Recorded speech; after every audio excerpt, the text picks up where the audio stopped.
हो हो.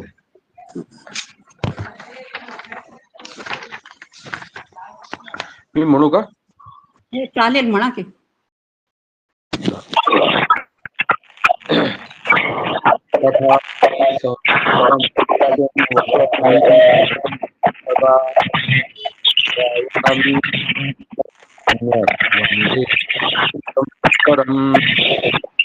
संस्कृतस्य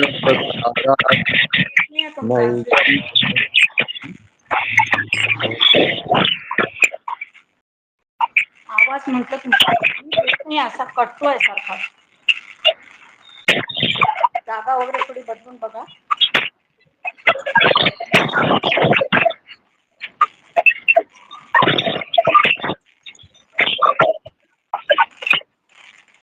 म्हणा म्हणा ना, प्रार्थना म्हणा आता.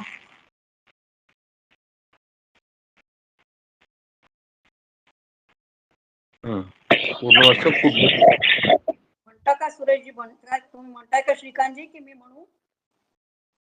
म्हणत आहे, मला हे आवाज येतो माझा खूप. हा, तुमचा आवाज नीट येत नाही आहे. Okay okay. तुम्ही सगळेजण मिळून म्हणू. पठामि संस्कृतं नित्यं, वदामि संस्कृतं सदा, ध्यायामि संस्कृतं सम्यक्, वन्दे संस्कृतमातरम्. संस्कृतस्य प्रसाराय नैजं सर्वं ददाम्यहम्. संस्कृतस्य सदा भक्तो वन्दे संस्कृतमातरम्. संस्कृतस्य कृते जीवन्, संस्कृतस्य कृते यजन्, आत्मानमाहुतं मन्ये, वन्दे संस्कृतमातरम्. वन्दे संस्कृतमातरम्. नमो नमः. चला, कालचं जे सांगितलं होतं होमवर्क करायला, त्यातलं कोणाला काय जमलं नाही वगैरे ते मला सांगा, म्हणजे तेवढं विचारा, मी सांगते. संगीताचाही पहिल्या पाठापासून पुन्हा सुरुवात आहे, या नवीन लोकांसाठी आपण केलेली आहे. हा, चला. तुम्ही ते हे लिहिलेत का? तुम्हाला दोघांनी मी 3-3 धातू लिहायला सांगितले होते, 4ही लकारांमध्ये. ते झाले का लिहून? हो, मी लिहिले. एक एक वाचा, एक एक यात पुस्तकात नाही वाचायचे, आपण नवीन जे लिहिले आहेत त्याचे रूप वाचायचे. का? चला, वर्तमाने कोणता लिहिलाय?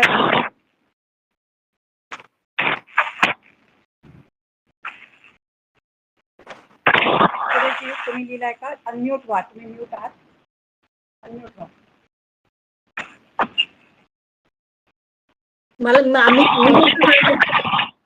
तुम्ही तुमचं पुष्कळ पुढे गेलाय. आपण ते पहिल्यांदाच आपण जे शिकलो होतो ना, 4 प्रकारे, 4 लकारांमधले धातू, ते या लोकांना ते आता त्यांना सांगितले होते आणि वाचायला सांगितले. सुरेशजी, तुम्ही लिहिले आहेत का?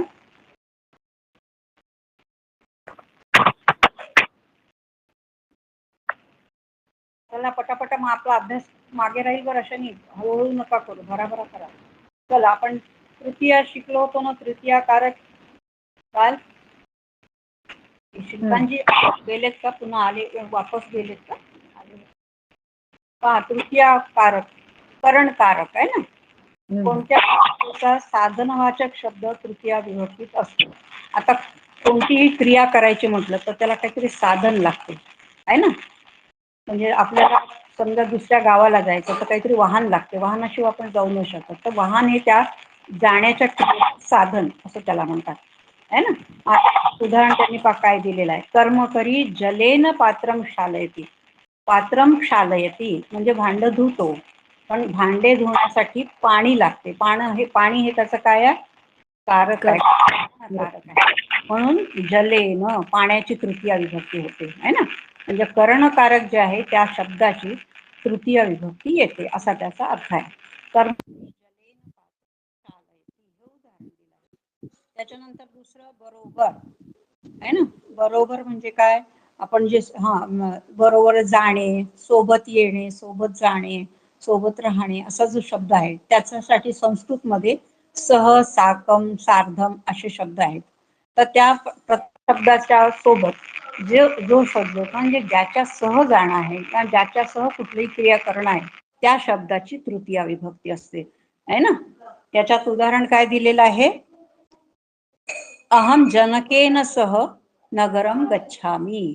अहम जनकेन साकं नगरम गच्छामि. अहम जनकेन सार्धं नगरम गच्छामि. आता सह, साकं, सार्धं तिन्ही शब्दांचा अर्थ एकच आहे, बरोबर, वडिलांच्या बरोबर. जनकेन सह ज्यांच्या बरोबर जायचं त्या शब्दाची काय असते? तृतीया. म्हणून जनकेन, जनक हा देवसारखा चालणारा शब्द आहे, त्याची देवेनसाठी जनकेन तृतीया विभक्ती होती. तर भाववाचक किंवा विशेषण शब्द या सुद्धा शब्दांची काय असते? तृतीया विभक्ती असते. युवकः संतोषेण संस्कृतं पठति. बालकः आनंदेन लड्डुकं खादति. बालकः आनंदेन लड्डुकं खादति. आनंदेन, संतोषेण, दुःखेन. बालकः दुःखेन पाठशालां गच्छति. दुःखेन त्याच्यामध्ये काय आहे? दर्शक शब्द आहेत हे, आहे ना. कुठला तरी दुःख, आनंद, संतोष हे जे भाववाचक शब्द आहेत त्यांचा उपयोग केलेला आहे आणि त्या शब्दांची तृतीया विभक्ती येते असं त्याचं म्हणणं आहे. युवकः संतोषेण संस्कृतं पठति. साकम आणि साकम आणि हा साकम आणि सार्धम. हा, साकम सार्धम पुन्हा सांगू का? बर. आता सह, साकम, सार्धम हे काय? हे तिन्ही शब्दांचा अर्थ काय होतो मराठीमध्ये? आपण बरोबर असं म्हणतो. म्हणजे कोणासोबत जा, समम सहितम. माझा नातू सांगतोय मला समम सांग म्हणून म्हटलं समम आणि सहितम हे सुद्धा त्याच्यासोबत येतात. सह, साकम, सार्धम, समम, सहितम. त्याच्यात आपल्याला 3च दिले आहेत पण 5 आहेत. सह, साकम, सार्धम, समम, सहितम या सगळ्यांचा अर्थ एकच आहे, बरोबर, है ना. म्हणजे ज्याच्या बरोबर आपल्याला जायचं आहे ना त्या व्यक्तीची किंवा त्या व्यक्तीचा तृतीया विभक्तीमध्ये प्रयोग केला जातो, है ना. तर उदाहरण दिलेलं आहे सह, साकम, समम, सहितम. समम, सहितम या उल्लेख नाही पण हे दोन सुद्धा अव्यय त्याच्यासोबत येतात. समम, सहितम.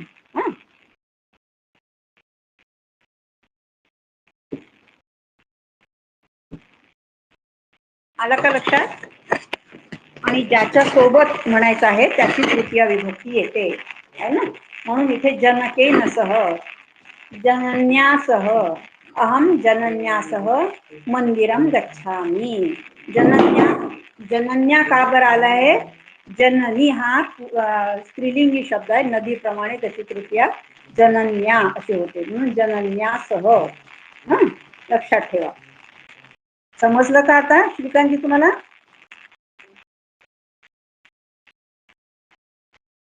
अनम्यूट होऊन पटकन उत्तर द्यायचा, म्हणजे मग म्यूट असले म्हणजे मग खरखर आवाज येत नाही, चांगलं बोलता येतं. आता पुढचं तिसरा पॉइंट आपण काय घेतला होता?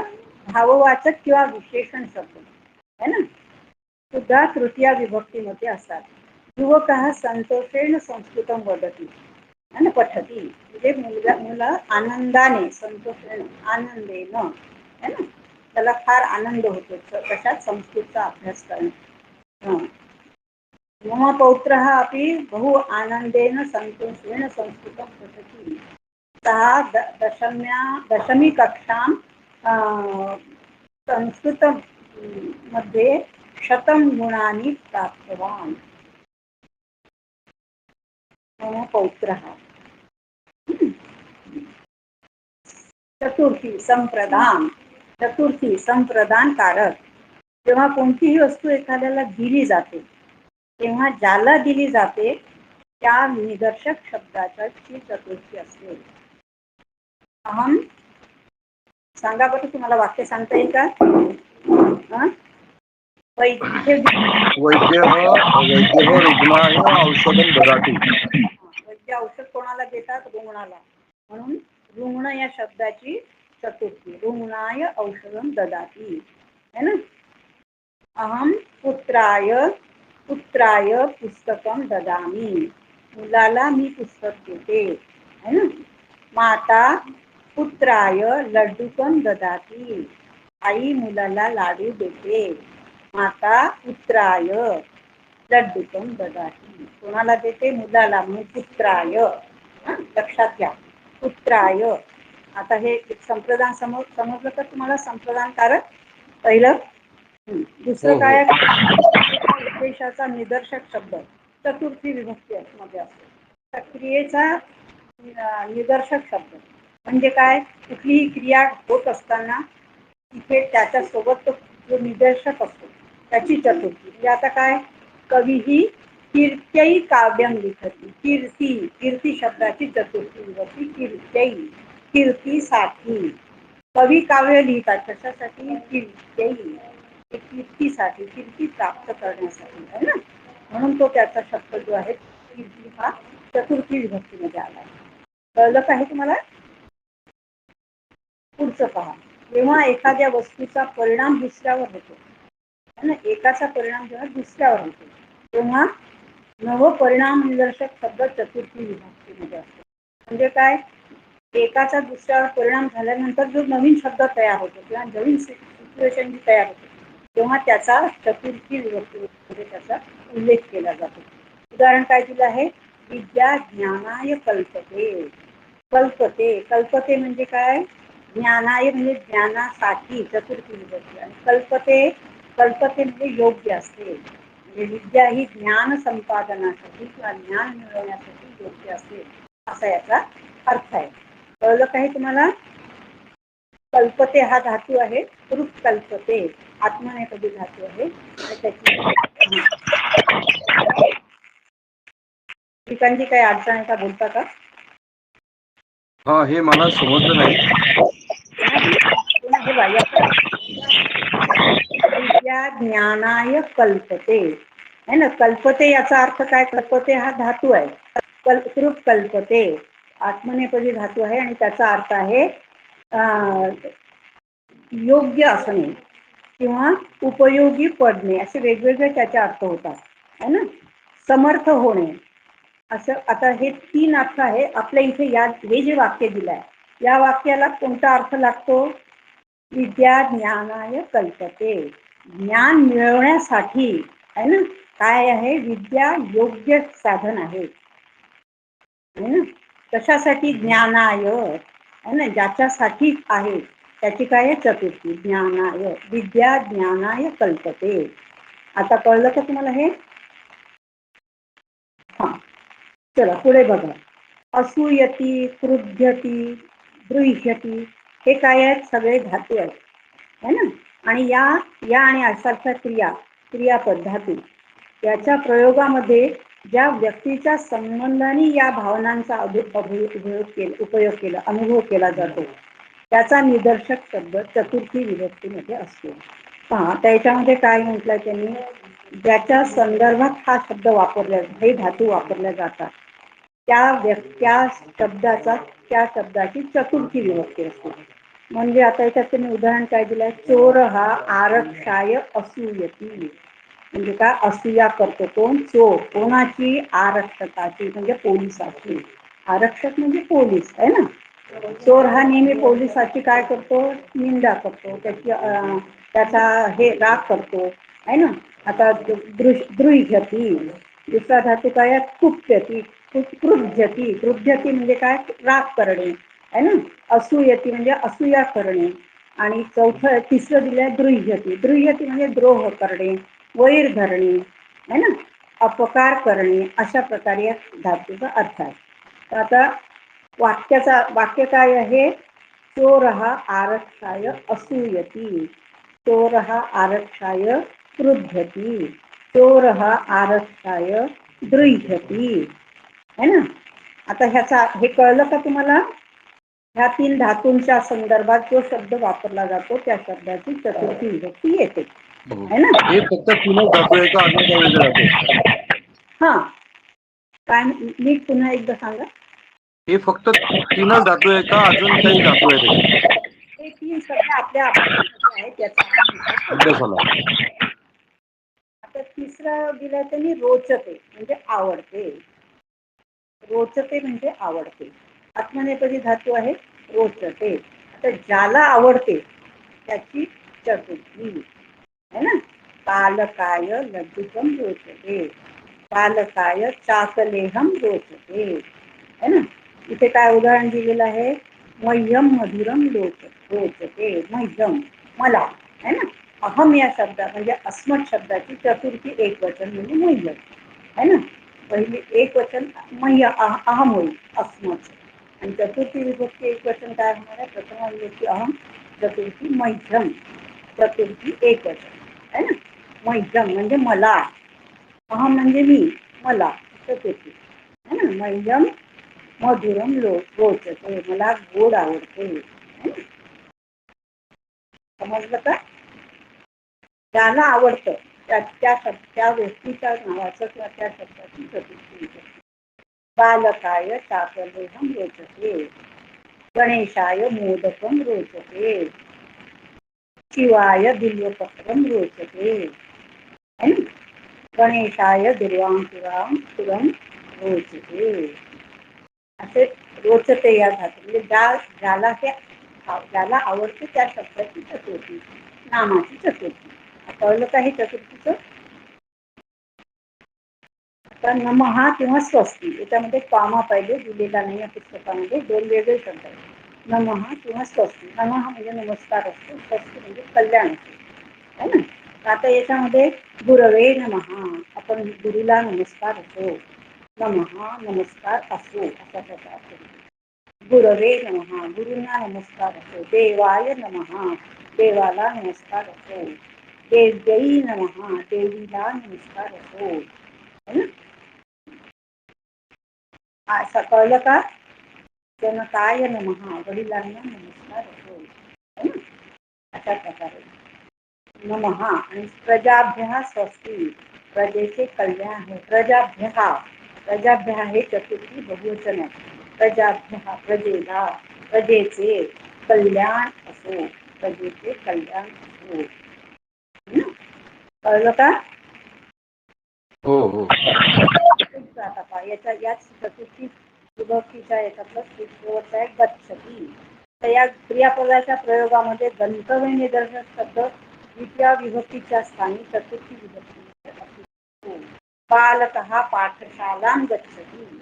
आता गंतव्य ज्या शब्द गंतव्य असतं त्या गम गच्छति हा धातू जेव्हा असतो तेव्हा त्या शब्दाचा जिथे जायचं त्याची द्वितीय विभक्ती असावी असा नियम आहे. पण चतुर्थी विभक्ती सुद्धा त्याची योजू शकतो. बालकः पाठशालां गच्छति, बालकः शालायां गच्छति, चतुर्थी शालाय गच्छति, है ना. शालाय नाही, शालायां गच्छति. शाला शब्द स्त्रीलिंग आहे, पुल्लिंग नाही. कळलं का? इथे काय दिलंय, अतिथी गृहाय गच्छति, अतिथी गृहाय गच्छति, घरी जातो. कुणाच्या तरी घरी अतिथी जातो असा त्याचा आहे गच्छति.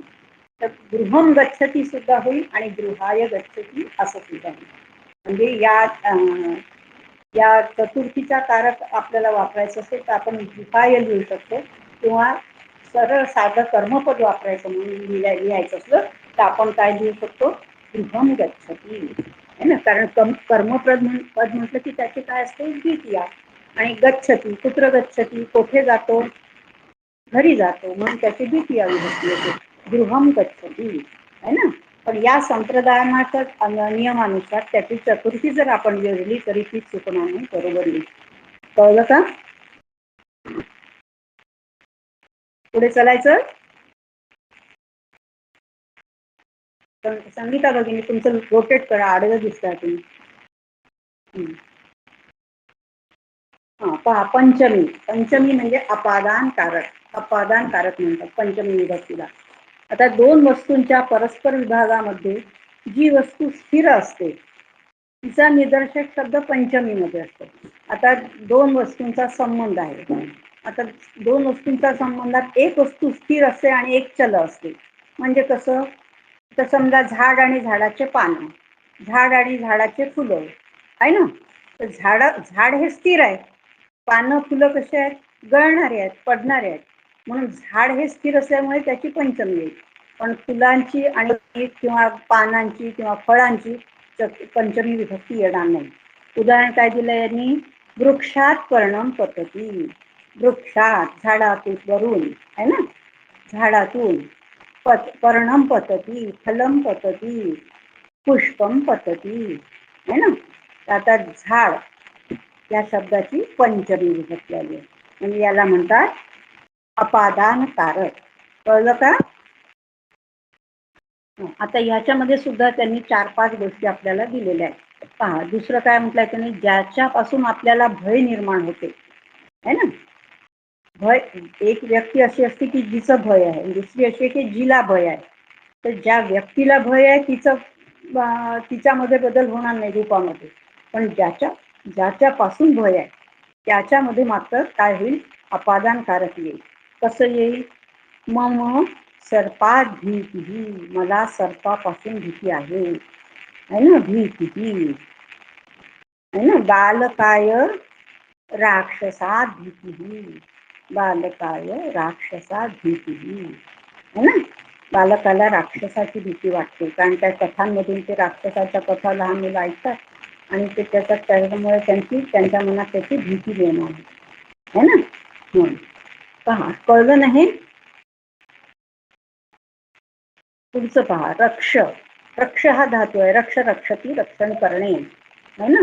त्या धातूच्या प्रयोगामध्ये ज्याच्यापासून रक्षण केले जाते, एकाचं रक्षण केलं जातं, एकापासून रक्षण केलं जातं, तर ज्याच्यापासून रक्षण केलं जातं त्याची पंचमी.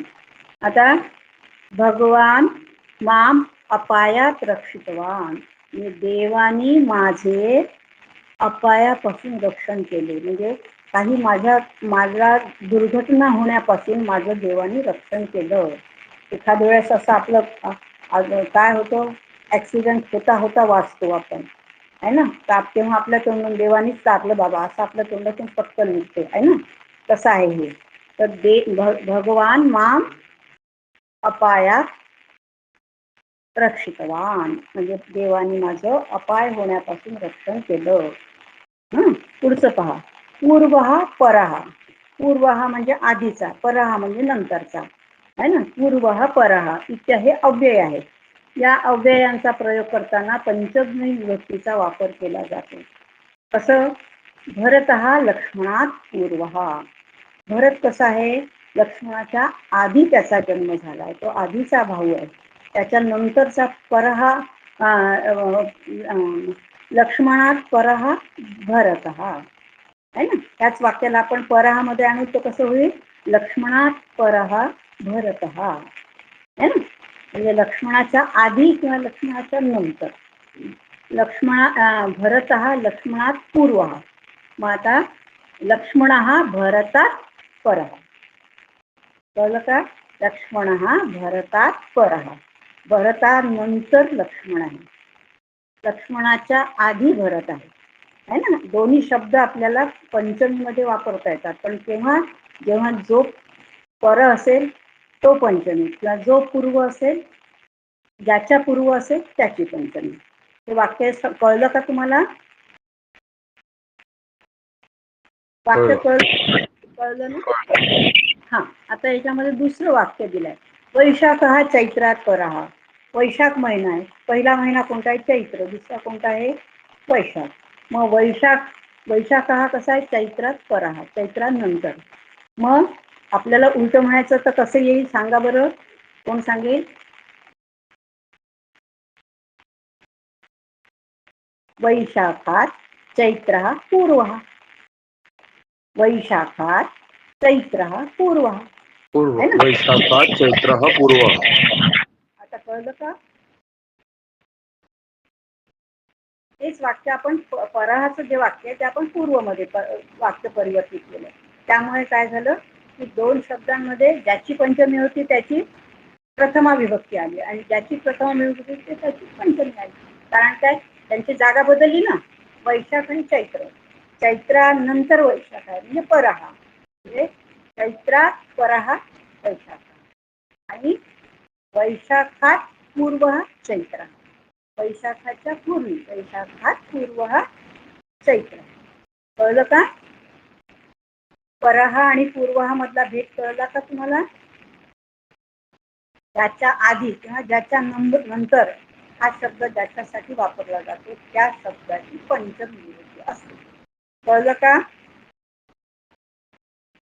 दोघही सांगा, हो नाही, पुढे जायचं आपल्याला. पूर्व पर कळलं का तुम्हाला? सुरेश महोदय, श्रीकांत महोदय सांगा. अनम्यूट होऊन बोला. कळलं किंवा नाही ते सांगा.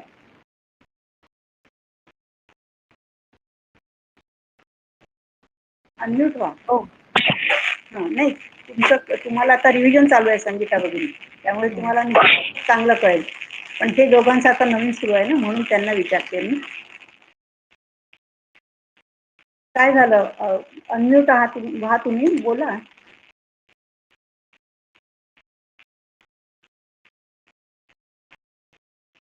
काय झालं? माझा आवाज येत नाही आता तुम्हाला?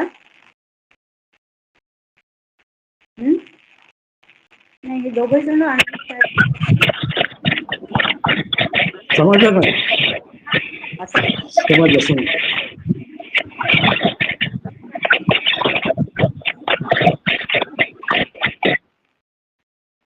मध्ये पटकन बोला, तुम्हाला कळलंय की नाही?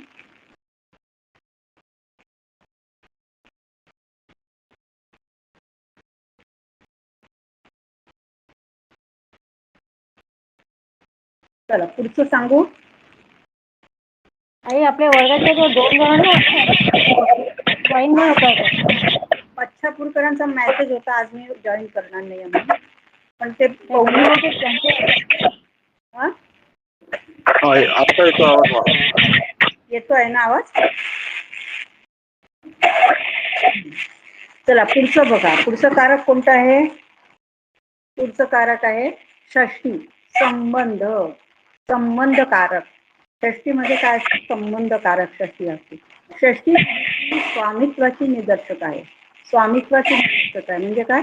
नद्याहा जलम, पाणी कोणाचं आहे? नदीचं पाणी, म्हणजे नदीकडे त्याचं पाण्याचं आहे ना.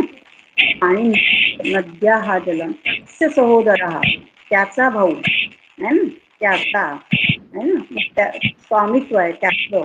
मग तो शब्द असतो त्याची विभक्ती असते आहे ना. कळून राहिलाय का?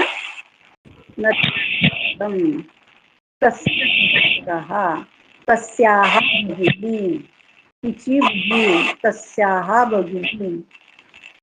तस्य भ्राता, सहोदरा म्हणजे भ्राता, भ्राता म्हणजे भाऊ आहे ना, सहोदरा.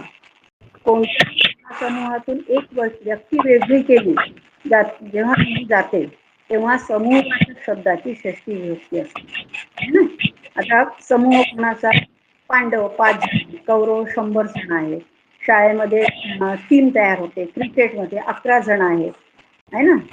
11च्या टीम मधनं एक कॅप्टन असतो, तो वेगळा काढला जातो आहे की नाही. पांडवांमध्ये एक कोण आहे? जो पांडवांचा श्रेष्ठ कोण आहे? है ना. पांडवांना धर्मराजा श्रेष्ठ है ना, धर्मराज. आता म्हणजे कोणातून आपण पांडवांमधून आपण निवडतोय की नाही धर्मराज श्रेष्ठ म्हणून. आपण पांडवांना है ना. दुसरं उदाहरण काय दिलंय त्यांनी? नाही, याच्यात एकच उदाहरण आहे. पांडव धर्मराज श्रेष्ठ. कौरवाना दुर्योधन अतिदुष्ट. कौरवाना दुर्योधन अतिदुष्ट है ना, फार दुष्ट होता की नाही दुर्योधन. हो, हा, तसं ज्याच्यामधून आपल्याला एक व्यक्ती बाजूला काढायची आहे त्या समूहवाचक शब्दाची षष्ठी विभक्ती वापरायची, असं त्याचा स्पष्ट केलं आहे. सप्तमी म्हणजे अधिकरण. सप्तमी अधिकरण. ताई तुमचा आवाज घातला जातोय. हा? तुमचा आवाज घातला जातोय. म्हणजे का बरं गं असं? थोडंसं चांगलं ऐकायचं नंतर. हो का? आता येतोय बरोबर? हा आता येतोय. हा. पहा, सप्तमी अधिकरण. अधिकरण म्हणजे काय? आता स्थानवाचक अधिकरणवाचक शब्द सप्तमी विभक्तीमध्ये असतात. आता कमला आणि सरोवरे संगीत स्थान आहे. स्थानवाचक शब्द आहे कोणता? सरोवर. कमळे कुठे असतात? कमळ सरोवरात असतात है ना. कमळाचं स्थान कोणतं आहे? सरोवर. बालका पाठशालायां सन्ति. कुठे असतात? पाठशालायां सन्ति बालका है ना. मुले शाळेमध्ये असतात है ना. संती बालका हा बहुवचन असल्यामुळे तिकडे संती आलं, अस्ति नाही आलं है ना. संती. आता दुसरं उदाहरण याच्यामध्ये याच्यातलं उदाहरण आहे सरोवर. कमला आणि सरोवरे संती. पुष्पाणी पुष्पाणी कंडोले संती. पुष्पाणी कंडोले संती. कंडोले म्हणजे टोपली. कंडोल हा म्हणजे टोपली, त्याची सप्तमी कंडोले. फुलं कुठे असतात? टोपलीमध्ये असतात है ना. कळलं का? फलानी वृक्षे संती. फलानी वृक्षे संती. फळे कुठे आहेत? झाडावर. सप्तमी, झाडाची सप्तमी है ना. अधिकरण वाचक शब्द पहा. आता दुसरं समयवाचक शब्द. समयवाचक शब्द सुद्धा सप्तमी मध्ये असतात. अहम सायंकाले क्रीडामी. आता हिच्यामध्ये सायंकाले वेळ दाखवली आहे की नाही. समयवाचक शब्द आहे सायंकाले. अहम सायंकाले क्रीडामी. अहम माध्याह्ने खादामी. अहम प्रातःकाले गीतां पठामि. अहम रविवासरे विरामः करोमि. अहम रविवासरे विरामः भवति है ना. आता याच्यामध्ये रविवासरे, सायंकाले, प्रभाते, प्रातःकाले, माध्याह्ने हे शब्द कसे आहेत? समय दर्शक आहेत है ना. समय वाचक आहेत. म्हणून या सगळ्या शब्दांची काय झाली? सप्तमी विभक्ती येते. कळलं का? पहा आता दुसरं समूह वाचकातून वेगळा निर्देश काढते वेळी. आता समूह वाचकातून एखादा वेगळा काढायचा तर त्या षष्ठी विभक्तीच्या जागी सप्तमी विभक्तीचाही उपयोग केला जाऊ शकतो. म्हणजे कसा? आता आपण समूहवाचक शब्दातून एक वेगळा काढला म्हणजे कोणता? पांडवानां धर्मराजा हा श्रेष्ठ है ना. पांडव शब्द हा समूहवाचक असल्यामुळे त्याची षष्ठी आली होती. पण आता इथे त्यांनी म्हटलं षष्टीच्या ऐवजी सप्तमी वापरली तरी चालते है ना. सप्तमी कारक जसं याच्यामध्ये दिलंय. धनिकेषु उदारः न्यूनः. श्रीमंत असतात त्याच्यात उदार फार थोडे असतात. धनिकेषु कृपणः अधिकाः. धनिकेषु कृपणाः अनेकाः. म्हणजे श्रीमंतांमध्ये कंजूस जास्त असतात है ना. आणि धनिकेषु उदारः न्यूनः. म्हणजे उदार धनिक आहे, पैसेवाले आहेत आणि उदार आहेत, दानी आहेत असे फार थोडे असतात. पण पैसेवाले लोक कंजूस जास्त असतात है ना. कृपणाः अधिकाः. कळलं का? हे विभक्ती सप्तमी कळली ना. आता संबोधन. संबोधन म्हणजे काय? हाक मारणे, बोलावणे, याच्यासाठी संबोधनाचा उपयोग होतो. आणि त्याच्यामध्ये हे राम अत्र आगच्छ. अरे राम इकडे ये है ना. ऐ जना हा एतत् शृणुत. एतत् शृणुत म्हणजे अरे लोकांनो हे ऐका काय सांगून राहिले ते है ना. दूरदर्शनवरती बातमी ऐका, टीव्हीवर रेडिओवर जे सांगतायत ते ऐका. ऐ जना हा. ऐ भो हो. ऐ भो हो असं सुद्धा म्हणतात. म्हणजे अरे ऐ भो हो एखाद्याला विचारायचं बोलायचं असलं तर. अत्र आगच्छ माम शृणु. मला ऐक मी काय सांगतो ऐक. अत्र आगच्छ म्हणजे कोणाला तरी संबोधून आपण असं जेव्हा हाक मारतो, बोलावतो तेव्हा त्या शब्दाला संबोधन असं म्हणतात है ना. संबोधन. त्याच्यासाठी ऐ, अहो, हो हो असं महोदये महोदय असे शब्द वापरले जातात. महोदय अत्र आगच्छति, महोदय उपविशति. आपल्याकडे कोणी आलं तर आपण त्यांना सन्मानाने म्हणतो की नाही, महोदय उपविशति, बसा मग, अहो आपण बसा ना असं म्हणतो की नाही. त्याच्यासाठी महोदय. स्त्रीलिंग असेल तर महोदये. त्याचं संबोधन काय होतं, शाले शाले शालाहा. शाला शब्दाचं संबोधन शाले शाले शालाहा.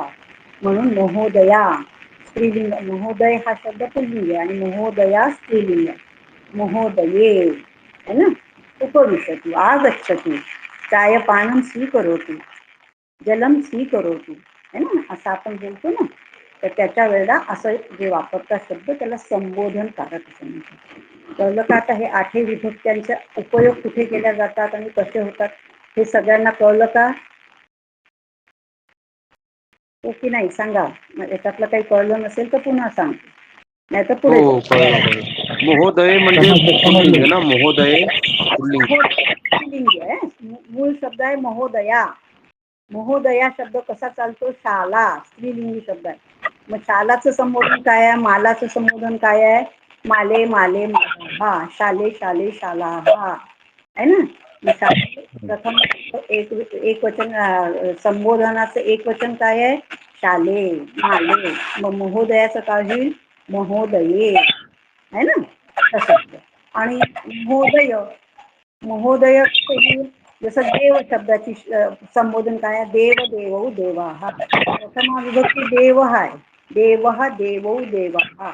पण संबोधन काय आहे, देव देवौ देवाः. एक वचनामध्ये प्रथमा विभक्ती आणि संबोधन याच्यामध्ये फरक आहे. प्रथमा विभक्ती म्हटलं तर देव आहे ना एक वचन, आणि संबोधन म्हटलं तर देव, हे देव माम पातू, देवा मला है ना. कळलं का आता सगळ्यांना? हो हो. लोट वगैरे हे असे मुख्य जे लकार आपण म्हणतो ते किती 10 प्रकारचे लकार असतात. आता आपण 4 लकार शिकलो. कोणता, लट लकार वर्तमान काळ, लोट लकार अज्ञार्थ किंवा प्रेरणार्थ, लंग लकार भूतकाळ आणि लुट लकार भविष्यकाळ. हे 4 लकार आपण शिकलेलो आहोत. पण याच्याशिवाय अजून 6 लकार आहेत, त्याचा आपल्याला पुढे अभ्यास करायचा. कळलं का, हे 4 लकार आपण शिकले. आता धातूमध्ये धातू सुद्धा 10 गण असतात धातूंचे. एकूण 10,000 धातू, 2,000 मूळ धातू आहेत. संस्कृतामध्ये मूळ धातू 2,000 आणि मग त्याला उपसर्ग लावून वेगवेगळे तयार होतात धातू. असे असे असंख्य धातू आहेत, त्याची गणती होणार नाही इतके, पण मूळ जे धातू आहेत संस्कृतात ते 2,000 आहेत.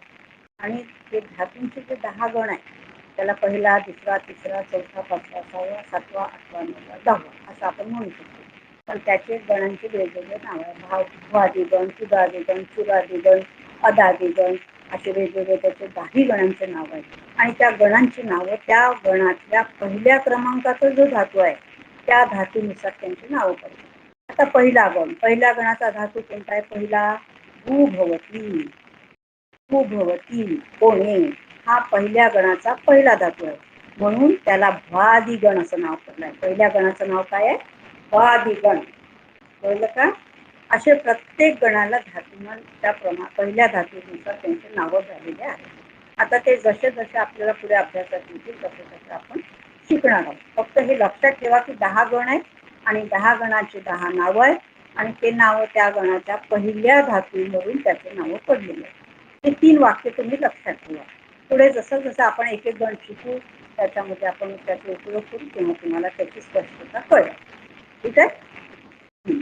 तर अशा प्रकारे आता कर्तृवाच्य नियम आणि उपसर्ग 22 उपसर्ग.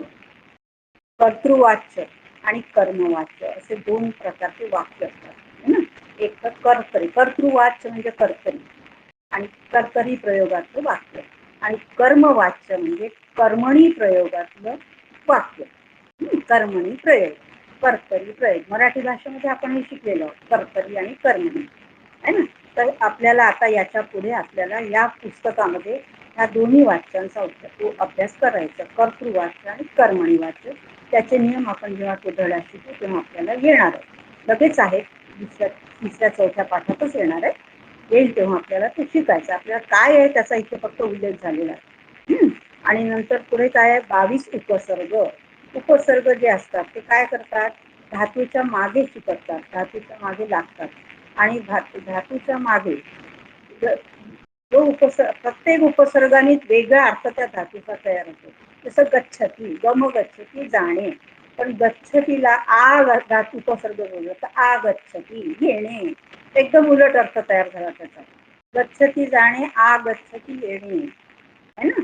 तर अशा प्रकारे जे 22 उपसर्ग आहेत त्याची लिस्ट तुम्हाला मी पाठवेल गणावर, आणि ती लिस्ट तुम्ही काय करायची, आपल्या वहीत उतरवून घ्यायची त्याच्या अर्थासहित. मी आधीच्या माझ्या व्हॉट्सअप ग्रुपवर पाठवलेली आहे. तर त्याचीच तुम्हाला काय करता येईल, तुम्हाला मी पाठवेल. म्हणजे तुम्हाला उपसर्ग कोणते आहेत, त्याच्यामुळे धातूचा अर्थ कसा बदलतो हे सगळं उदाहरणासहित त्याच्या आतमध्ये तुम्हाला कळेल. अशा प्रकारे 22 उपसर्ग असतात. वा, ल्यप आणि तुम हे 3 आपण काय शिकलेलो आहोत, या प्रत्ययांचे प्रयोग. म्हणजे गत्वा, आदित्वा, पीत्वा, है ना, असे हे त्वा प्रत्यय लागतो. पूर्वकालवाचक धातू साधित विशेषण त्याला. म्हणजे अहम अहम गृहम गत्वा भोजनम करोमी, मी घरी जाऊन जेवण करेल, है ना. बाहेर मैत्रिणी असला भेटलं किंवा शाळेत असले त्याचा उच्चार कसा करायचा, क्वा क्वा क्वा क्वा. अच्छा. सायलेंट आहे त्याच्यामध्ये. आणि काय त्याच्यामध्ये वा जो आहे त्याच्यातला क जो आहे तो क हा त्याचा लोप होतो, म्हणजे तो निघून जातो. लोपणे म्हणजे तो निघून हा तो काय त्वा, मग हा त्वा क्रियापदासोबत जोडतो. आता गम धातू आहे, गम धातू कसा आहे, गम गच्छती, मग गत्वा, है ना, गत्वा. गम गच्छती धातूला जेव्हा त्वा प्रत्यय लागतो त्याचं रूप कसं सिद्ध होतं, गत्वा, है ना. खादित्वा, पीत्वा, अशा प्रकारे त्वा प्रत्यय लागतो. आणि लेप म्हटलाय, लेप मध्ये य प्रत्यय लागतो. तो कोणाला लागतो, जेव्हा उपसर्ग लागलेला धातू असतो तेव्हा त्याला त्वा प्रत्यय कधीच लागत नाही. उपसर्ग ज्या धातूच्या मागे आहे त्या धातूला नेहमी य प्रत्यय लागतो. म्हणजे आगच्छ, आगच्छ, आणि य आला. गच्छ धातू आहे की नाही, आगच्छ म्हणजे ये, है ना, आगच्छ, य लागलं. कारण काय, गच्छ धातूला वास्तविक आता गत्वा झालं होतं गम धातूचं, पण आपल्याला गच्छ घ्यायचं आहे म्हणजे त्याला आ उपसर्ग जोडायचा आहे. तर मग काय होईल, आ गच्छ, य लागेल, त्याला वा लागणार नाही. कळलं का. अर्थ दोघांचाही सारखाच आहे, त्वा आणि ल्यप दोघांचाही अर्थ सारखाच आहे. त्वा कोणाला लागतो, साध्या धातूला त्वा प्रत्यय लागतो, आणि ज्या धातूला उपसर्ग लागलेला आहे त्याला ल्यप प्रत्यय लागतो. ल्यप प्रत्यय म्हणजे फक्त त्याच्यातला य लागतो. पहिला अर्धा ल आणि चा अर्धा प याचा काय होतो, लोप होतो, आणि फक्त तिथे य प्रत्यय शिल्लक राहतो, आणि तो तिथे जोडला जातो धातूला. कोणत्या धातूला, ज्याला उपसर्ग लागला अशा धातूला. आता आपण जेव्हा पुढे वाचू, अभ्यास करू, तेव्हा असे धातू जेव्हा येतील आपल्याला, जे उतारे येतील त्या उतारे वाचताना आपल्याला त्याच्यामध्ये हे प्रत्यय लागलेले धातू येतील, तेव्हा आपलं त्याचा अजून अभ्यास होईल. आणि तुमून म्हणजे साध्य. आता गंतुम, अहम गंतुम इच्छामी, मी जाऊ इच्छिते, है ना. अहम खादितुम इच्छामी, मी खाऊ इच्छिते. अहम पठितुम इच्छामी, मी वाचू इच्छिते, है ना. तुमून प्रत्यय, तुमून म्हणतात प्रत्ययाला, काय म्हणतात, तुमून, है ना. तुम, पण जोडताना काय होतं, धातूला जोडताना फक्त तुम लागतो. गंतुम, खातुम, पिबतुम, है ना, पातुम, सॉरी पिबतुम, पातुम, है ना. अशा प्रकारे तुम प्रत्यय लागतो. तुमन नाव, प्रत्ययाचं नाव तुमून प्रत्यय आहे, पण तो लागताना तुम लागतो. याचा सुद्धा आपल्याला पुढे उतार्यांमधून अभ्यास होईल. कळलं का सगळ्यांना. हा, फक्त उपसर्गाचं एक सांगा ना, उपसर्ग म्हणजे आता उपसर्गाचा आणि उपसर्ग सहित आणि उपसर्ग रहित असे 2 धातू असतात ना. आता मी तुम्हाला सांगितलं, गच्छती, आगच्छती, है ना. गच्छती हा धातू आहे, त्याला आ उपसर्ग लागला, आगच्छती. आता या वा प्रत्यय कोणाला लावायचा आणि लेप कोणाला लावायचा? वा ह्या गच्छतीला लागेल, लेप कोणाला लागेल? आगच्छतीला लागेल. कारण काय, लेप हा प्रत्यय जिथे उपसर्ग लागलेला धातू असतो त्यालाच लागतो. हे दोन गोष्टी त्याच्यात महत्वाच्या लक्षात ठेवायच्या आपल्याला. कळलं का? आम आम हा. आता पहा, भाषा अभ्यास. आतापर्यंत आपण काय काय शिकलो त्याच्यामध्ये त्याचाच सगळा सराव झाला.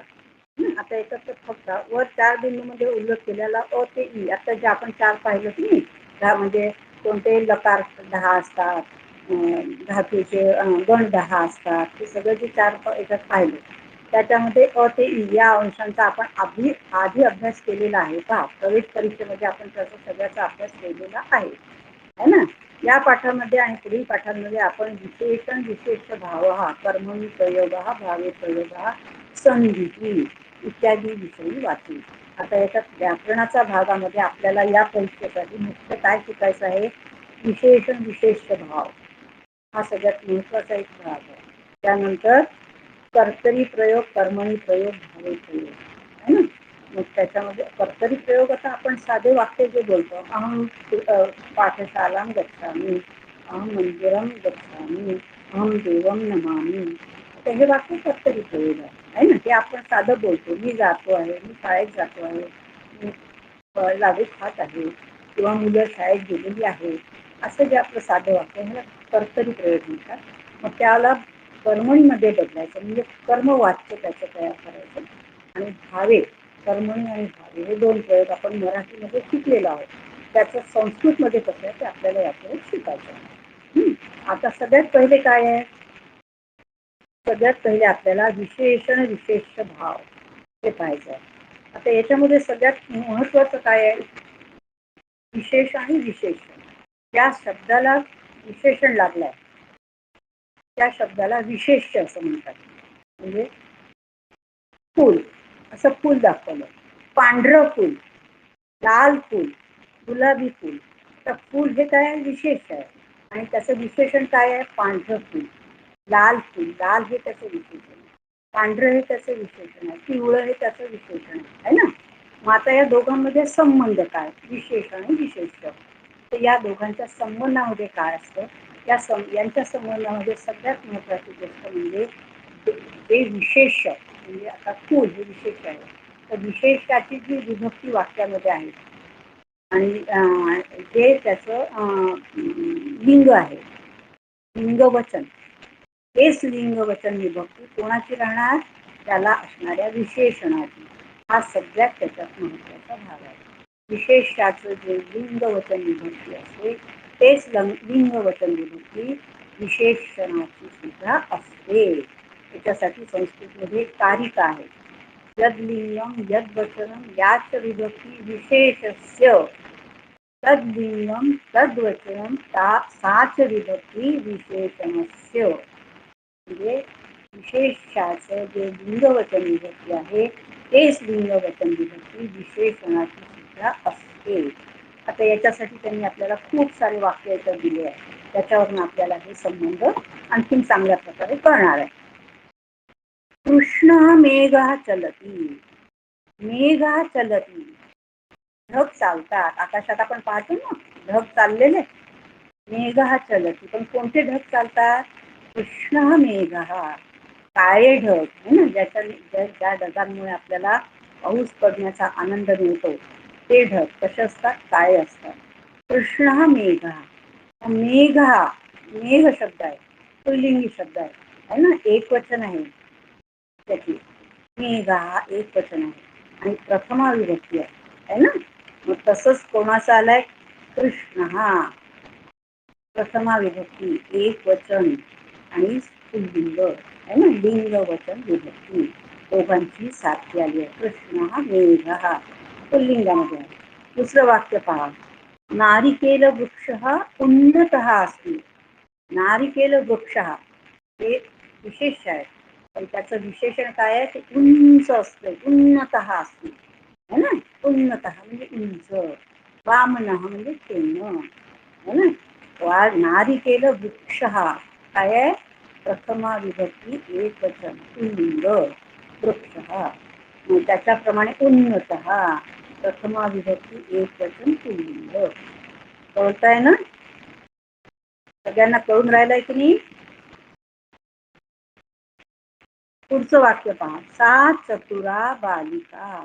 चतुरा बालिका. बालिका कशी? चतुरा. आता चतुर हा आलं का? नाही आलं. चतुरम आलं का? नाही आलं. चतुरा आलं. कारण काय? बालिका. बालिका कसं आहे? स्त्रीलिंगी शब्द आहे. प्रथमा विभक्ती एक वचन आहे. स्त्रीलिंग प्रथमा विभक्ती एक वचन. शालाप्रमाणे बालिका आहे ना. आणि त्याचं विशेषण काय आहे? चतुरा. चतुरा, चतुर हा नाही आलं. चतुरम नाही आलं. काय आलं? चतुरा. कारण बालिका म्हणून चतुरा बालिका. सा चतुरा बालिका. ती चतुर मुलगी आहे ना. नंतर सुंदरम नगरम. नगरम नपुंसकलिंग शब्द आहे आणि वचन कोणतं आहे? एक वचन. पुल्लिंग नपुंसकलिंग प्रथमा विभक्ती एक वचन. नगरम म्हणून सुंदरम. सुंदर हा नाही आलं. सुंदरा नाही आलं. सुंदरा किंवा आलं असतं बालिका असतं. बालिका सुंदर. बालक हा सुंदर. पण पुल्लिंगासाठी सुंदर हा सुंदरम काय आहे? सुंदरम नगरम. नगर कसं आहे? छान आहे. सुंदरम नगरम. तसं विशेष नगरम हे विशेष आणि सुंदरम हे त्याचं विशेषण. आता याच्यात तीन वाक्य पहिले तीनही वाक्य कसे आहेत? तीन प्रकारच्या विभक्तीमध्ये तीन प्रकारच्या लिंगामध्ये आहे. पुल्लिंगामध्ये, स्त्रीलिंगामध्ये आणि नपुंसकलिंगामध्ये. तिन्ही शब्दांची विभक्ती प्रथम आहे. लिंग एक वचन एक वचन आहे. फक्त त्यांचं काय? लिंग परिवर्तन आहे.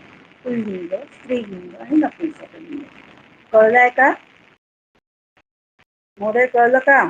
श्रीकांत महोदय कळताय का?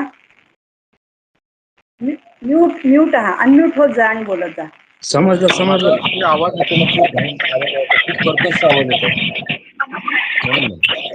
तर अनम्यूट होऊन पटकन विचारत चला. चला आता वेळ थोडी संपत आली आहे तरी आपण एक 2-4 वाक्य बघू. पुढचे तुम्ही घरी करू शकता. मग बघा आता चौथं वाक्य. सुंदरम नाही, चौथं झालं. काय? कातरा स्त्री वेपते. वेपते म्हणजे काय? कापते, घाबरते आहे ना. कोण घाबरते? स्त्री. पण स्त्री कशी? कातरा आहे ना. कातरा म्हणजे घाबरलेली स्त्री कंप पावते आहे ना, असा त्याचा अर्थ आहे. आता स्त्री हे काय आहे सांगा? विशेषणाची विशेष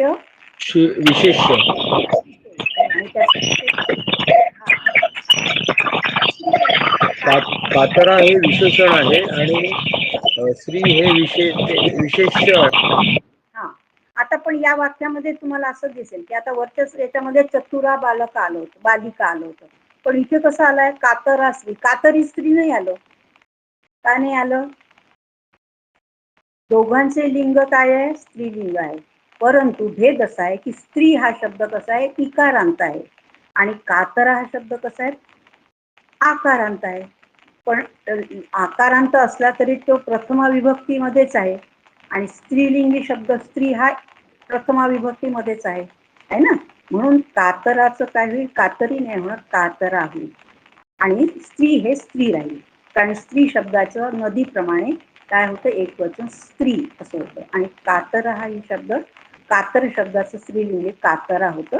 ते माला प्रमाणे कातरा झाला. हा असा थोडासा फरक याच्यामध्ये होतो. म्हणजे आता या वाक्यावरून आपल्याला काय कळलं आहे की लिंग पाहावं लागतं. स्त्रीलिंग आहे पण त्या लिंगामध्ये सुद्धा ते आकारांत, अकारांत, आकारांत, उकारांत, इकारांत कसं आहे घ्यायची. प्रथमा विभक्ती एक वचन असेल तर प्रथमा विभक्ती एक वचन, प्रथमा विभक्ती बहुवचन असेल तर प्रथमा विभक्ती बहुवचन. हे आपल्याला विशेषाचं दिलं असेल तसं आपल्याला विशेषणाचं योजायचं. लक्षात आलं का? सुधीरहा मलिनं वस्त्रम क्षालयती. सुधीरहा म्हणजे सुधीर काय करतो? क्षालयती, धुतो. काय धुतो? वस्त्रम शालयती. कसं वस्त्र? मलिनम. मग आता याच्यात या 4 शब्दांमध्ये विशेषण आणि विशेष्य कोणता आहे? विशेष्य कोणतं आहे सांगा. या वाक्यातलं विशेष्य काय आहे? वस्त्रम. वस्त्रम. आणि त्याचं विशेषण काय आहे? विशेषण मलिनम. मलिनम. दोघांची विभक्ती कोणती आहे? प्रथमा. द्वितीय विभक्ती. कोणता आहे? वस्त्रम हे पुल्लिंग आहे, मलिनम नपुंसकलिंग. तिकडे मलिनम हे नपुंसकलिंगात आलं आहे, है ना. वस्त्रम कसं आहे? नपुंसकलिंग आहे, म्हणून नपुंसकलिंगात मलिनम हा शब्द आला आहे. कळलं का? लक्षात आलं का तुमच्या? हो हो. हा. आता वृक्षे उत्तमं फलम अस्ति, है ना. उत्तमं फलम. फलम हे काय आहे? विशेष. नपुंसकलिंग. उत्तम विशेष आणि प्रथमा विभक्ती आहे. आता याच्याप्रमाणे तुम्हाला आता आपण पहा 7 वाक्य घेतले आहेत आणि 14 वाक्य आहे, 15 वाक्य आहेत. उरलेल्या 8 वाक्यांचा तुम्हाला घरी अभ्यास करायचा आहे. त्याच्यातलं विशेषण विशेष कोणतं आहे, त्या दोन्ही विशेष आणि विशेषाची विभक्ती कोणती आहे, लिंग कोणतं आहे आणि वचन कोणतं आहे, हे तुम्हाला नोट करायचं आहे आणि त्याच्यावरून तुमचा अभ्यास चांगला होईल.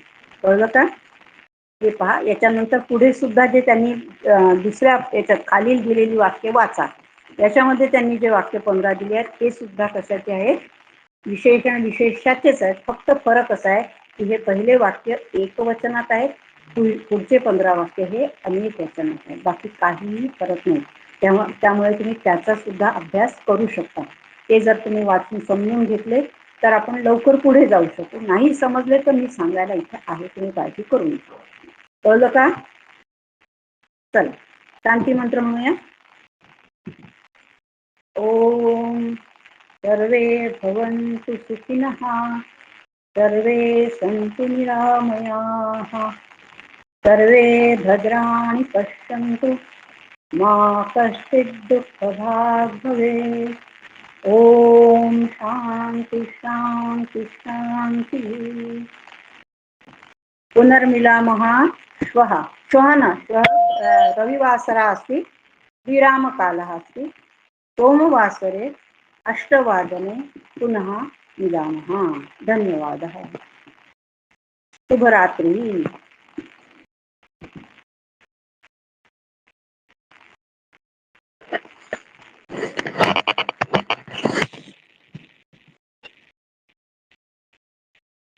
आज खूप आवाज येत होता.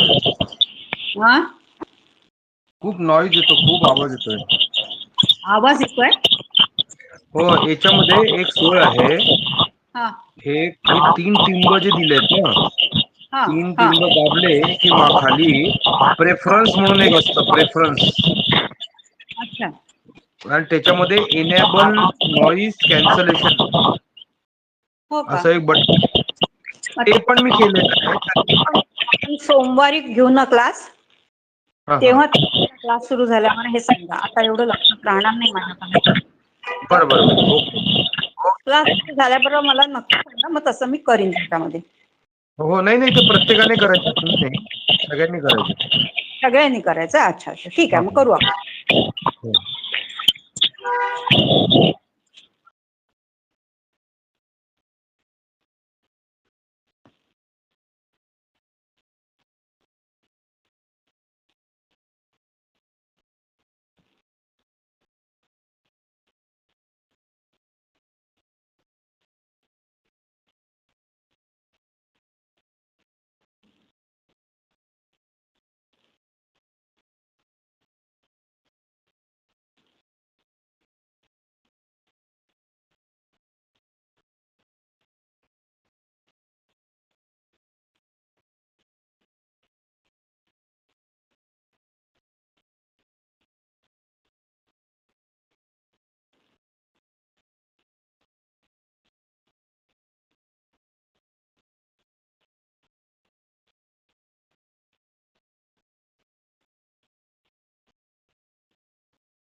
हॅलो.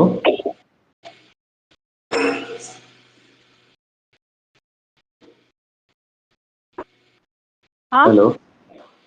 हा हा, बोला. झाला वर्ग? हो. अच्छा.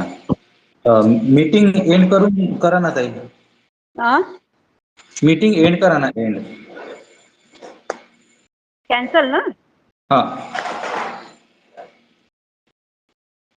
झालं का? ते लाल बटन दाबून बंद करा. हो केलं ना. मग याच्यामध्ये हे आलं, लिव्ह दिस मीटिंग, मग लिहून हा. हो.